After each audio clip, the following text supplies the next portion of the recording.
मेरे प्यारे दर्शकों, आप सभी को सीताराम। जानिए किस पाप के लिए व्यक्ति को कौन सी सजा मिलती है। गरुड़ पुराण में सही और गलत कर्मों की व्याख्या की गई है और कर्मों के आधार पर ही आत्मा को स्वर्ग और नरक भेजने की बात लिखी है। गरुड़ पुराण के मुताबिक मृत्यु के बाद आत्मा को अपने पापों की कीमत चुकानी पड़ती है। गरुड़ पुराण को सनातन धर्म में महापुराण की संज्ञा दी गई है। इसके जरिए लोगों को बुरे कर्मों को छोड़कर बेहतर जीवन बनाने के लिए धर्म के मार्ग पर चलने का संदेश दिया गया है।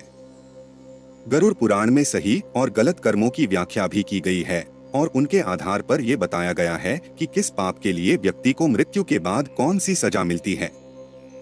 गरुड़ पुराण में मृत्यु के बाद कर्मों के आधार पर स्वर्ग और नरक मिलने की बात कही गई है। यहाँ जानिए इस बारे में।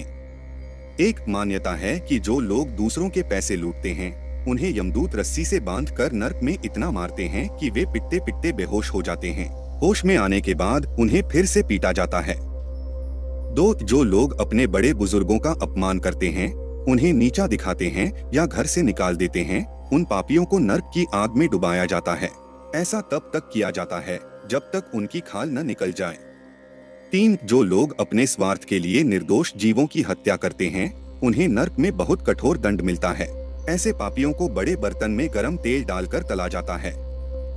4, जो पति पत्नी एक दूसरे की स्थिति का फायदा उठाते हैं, उनके साथ सिर्फ तब तक रहते हैं जब तक वे एक दूसरे के पैसों का लाभ उठा सकें। ऐसे लोगों को नरक में गर्म लोहे की रॉड से पीटा जाता है।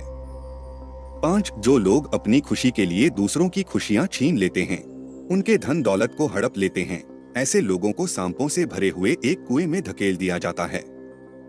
6, जो अपने पति या पत्नी के अलावा किसी और के साथ शारीरिक संबंध बनाते हैं, उनके अंगों में जलता हुआ लोहा डाला जाता है और उन्हें बुरी तरह से पीटा जाता है। 7, ऐसे लोग जो जानवरों की बलि देने के बाद उनके मांस का सेवन करते हैं, ऐसे लोगों को नरक में लाकर जानवरों के बीच छोड़ दिया जाता है। वे सभी जानवर उनको चीर कर खा जाते हैं।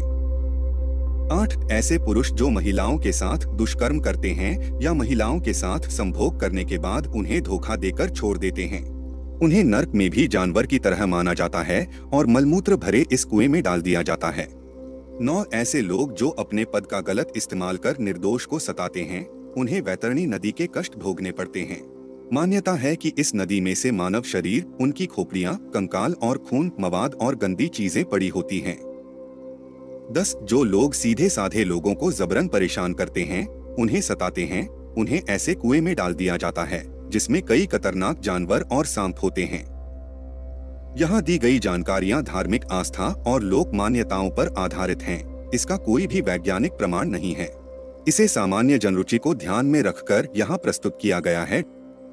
धर्म और ग्रंथों की ऐसी ही बातें जानते रहने के लिए हमारे साथ जुड़े रहें। तो प्यारे दर्शकों, आप सभी पर राम जी की कृपा बनी रहे।